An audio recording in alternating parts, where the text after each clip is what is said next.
prochain. Place aux supporters, le coin des supporters. Les supporters ont évidemment leur place sur France Bleu Paris. Et aujourd'hui, on accueille Joël. Alors, on va un peu loin, puisque ce sont aussi les supporters du bout du monde. Nous sommes à Kinshasa avec Joël. Salut Joël. Salut Pierre, salut Eric. On s'excuse, va y avoir un petit délai comme ça de 1 ou 2 secondes, puisque vous l'avez compris, il est un petit peu plus loin que Paris. Alors je précise quand même Joël que je ne m'appelle pas Pierre, mais Pia, parce que je suis quand même une fille. Ah, Pierre. Excuse-moi Pierre, excuse-moi. C'est pas grave.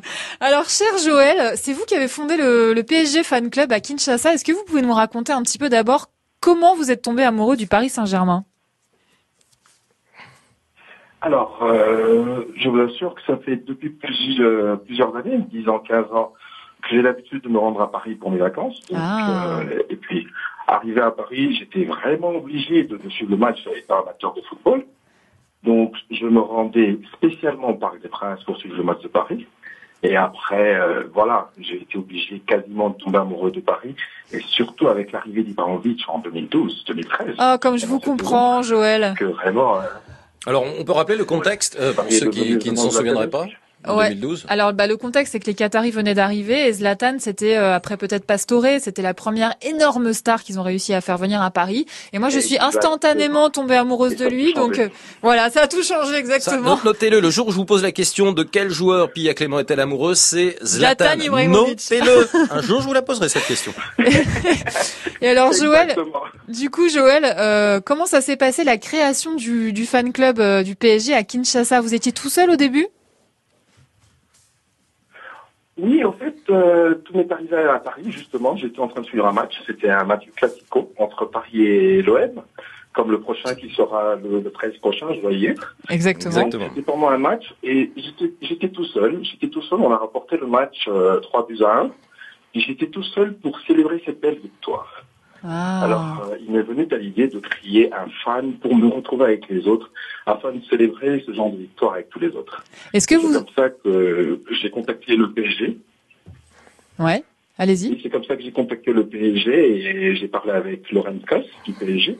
Et c'est comme ça que j'ai pu monter ce fan club aujourd'hui à Kinshasa, où on est pratiquement à plus de 145 personnes inscrites. C'est génial. 145 et 300 personnes qui sont, voilà. Est-ce que vous sentiez autour de vous à Kinshasa, parmi vos amis, dans la rue, un début d'engouement pour le Paris Saint-Germain? Est-ce que vous aviez senti que le vent était en train de tourner? Bien sûr, depuis la création du fan club de Kinshasa, le vent est en train de tourner. On nous appelle même dans les provinces à travers le pays. Et vous savez que le pays est assez grand, il est pratiquement assez grand, donc oui, par la France. Donc c'est pas facile de rejoindre les 4 coins du pays. Donc on est en train de voir comment élargir un petit peu cette sphère-là, mais on travaille dessus, on est en train de voir. Mais pour le moment, on se concentre sur Kinshasa, qui est quand même une ville de 10 millions d'habitants. C'est aussi très complexe. Donc on espère avoir au moins la moitié ou le tiers d'ici là pour supporter le PSG. Merci Joël, franchement, d'avoir été avec nous en direct depuis Kinshasa, cette heure-ci pour ce fan club autour du Paris Saint-Germain et de votre histoire. On va vous souhaiter plein de bonnes choses. Puis c'est l'occasion aussi de rappeler, puisque Joël en parlait, donc les prochains matchs de Ligue 1. Incertitude, même si pour l'instant c'est maintenu pour le Lens PSG, Pia, on confirme pour le 10 septembre à 21h. Voilà, normalement c'est le 10 septembre, on verra bien. Et puis on a évoqué l'Olympique de Marseille et le Classico, ça sera la 3e journée de Ligue 1 qui est prévue le 13 septembre à 21h pour le PSG OM. Et bon week-end, dites donc. Bon, merci mon cher Eric Bastien, c'était un plaisir cette première semaine avec vous. Et alors on a encore plein de belles surprises et plein de beaux cadeaux et de beaux invités, rendez-vous donc